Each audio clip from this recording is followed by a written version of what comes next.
Joshua Garcia natakot na baka maikasal at hindi ito magiging ina ng mga magiging supling nila ni Joshua Garcia. Well, ito na ang isa sa pinakainaabangan ng lahat at hindi rin magtatagal ay panigurado na magkaroon din sila ng walang hanggang pagmamahalan sa buhay relasyon ni Joshua at Jolia. Siyempre, darating umano sila sa puntong sila lamang ang magmamahalan sa habang buhay.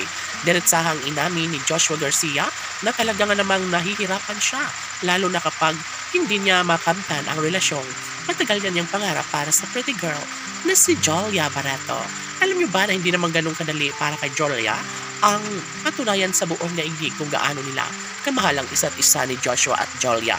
Ngunit nangangako ang dalaga na sadyang hindi magtatagal ay maisakatuparan din bandang huli ang isa sa matagal ng pinangarap ng lahat.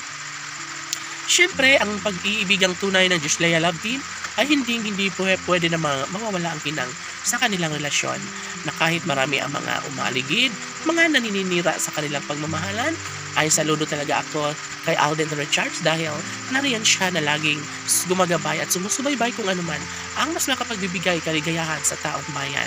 Bukod dito ay talaga nga namang hindi rin mapipigilan ni Joshua Garcia ang minsan ng isadlak sa kaligtasan ng kanyang sarili dahil ayaw nila ni Joshua Garcia na tuluyang mawala sa kanyang buhay si Jolia Barreto.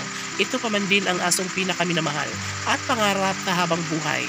Si Joshua Garcia ay laking pasasalamat dahil mayroon na siyang ilang sipi na pag-ibig ni Joshua at Jolia sa isa't isa. Samantala, ito lamang ang pinakainaabangan ng lahat.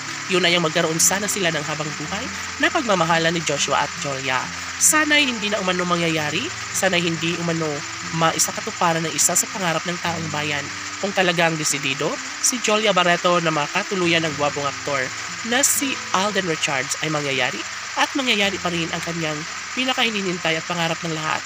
Si Joshua Garcia lamang ang bukod tanging lalaking gustong makasama hanggang sa pagtanda ng pretty girl na si Jolia Barreto.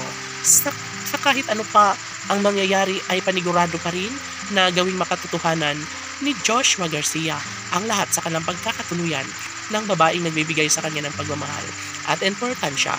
Yon ay walang iba kundi si Jolia Barreto lamang at Joshua Garcia. Samantala, hindi po pwede na basta na lang na paglaruan ni Jolia ang puso ni Jolia at Joshua Garcia dahil tsak umano na magiging malungkot ang lahat kung wala ng pagmamahalan sa mga puso ni Joshua Garcia at ng pretty girl na si Jolia Barreto. Laban!